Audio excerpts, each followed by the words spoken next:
All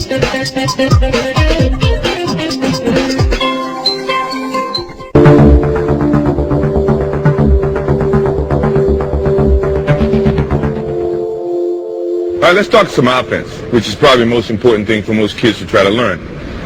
Offense is very important, mainly because you're trying to outscore the opposing team. The one thing about the offensive player that goes unnoticed and certainly not talked about that much is the offensive player has an advantage over the defensive player, mainly because of what? The offensive player knows where he wants to go. The defense is basically trying to guess and limit his options so he can direct the offensive player where he wants him to go. Well, as an offensive player, I'm trying to give you as many options so that the defense doesn't limit your options. What you should always notice is what the defense and how the defense is playing you. And once you notice that, if you have the correct techniques and the fundamentals about an offensive player, you can attack any way that he's playing you as a defensive player.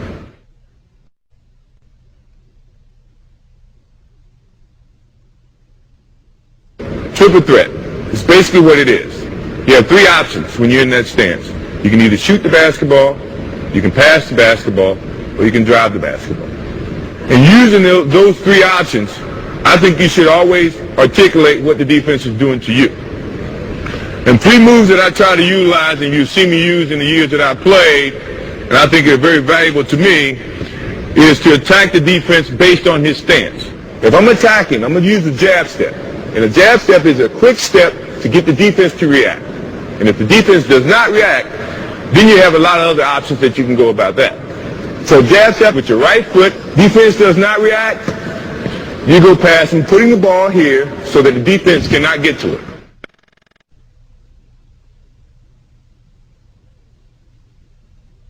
I really don't understand the physics of jumping and how you increase that.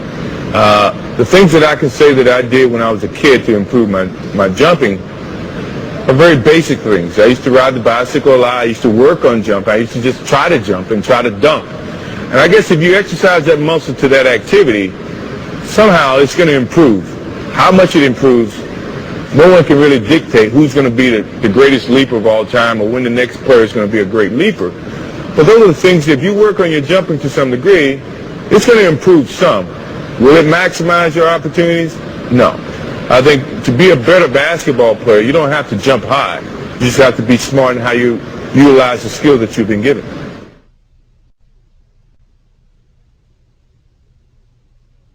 Now, the second move of that triple threat situation is called a crossover. And the crossover is strictly just a change of direction. And let me show you exactly the way it should be done. In protecting the basketball, you're jabbing with your right foot, and the defense sometimes react that way, and you want to change your direction. This is what most of the people do that's going to get called for traveling. In jabbing with this right foot, they get so quick, they go this way by moving their left foot, which is your pivot foot. That is traveling in any league.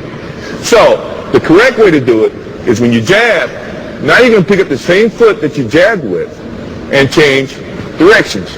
And in putting the ball down, good defensive players, if you put the ball out here, have long enough arms, Scottie Pippen for one, to slap it. Your momentum is going this way and the ball is going that way. Good way to correct that is when you jab, now you change. If you put the ball here, you got protection from your right leg. Your hands should be here protecting the basketball anyway. So now the only way the defense can get to that ball is to go through your arms, go through your legs. 9 times out of 10, it's going to be a foul. I say 9 times out of 10 because I can get away with it. But I don't play anymore, so you don't have to worry about that. So, jab step, change the direction this way, putting the ball inside your legs. Now, the good thing about an offensive player is you got to be able to go both ways. If you go one way, now you're limiting your options.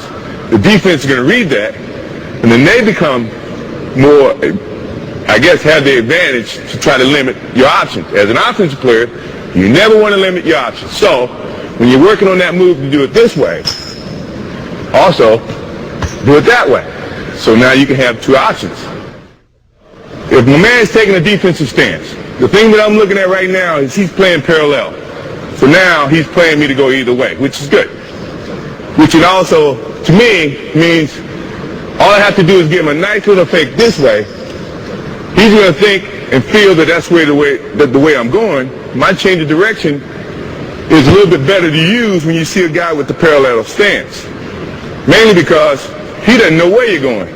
So now you have so many options, you just try to use as many options as you can. Now if he had his right foot forward, that to me is saying, now he wants you to go this way. Last thing I want to do is go where the defense wants me to go. I want to go opposite. So this is when now he takes his step that way. The change of direction means he's got to pick up this foot and open, then slide to keep up to you as an offensive player.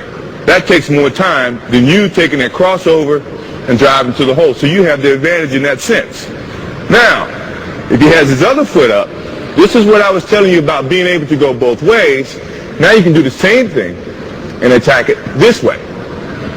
You see what I mean? So now he can't limit your options. So you should look, before you take your stance, look how the defense is playing you, and then decide which is your pivot foot, your right foot or your left foot, and then attack.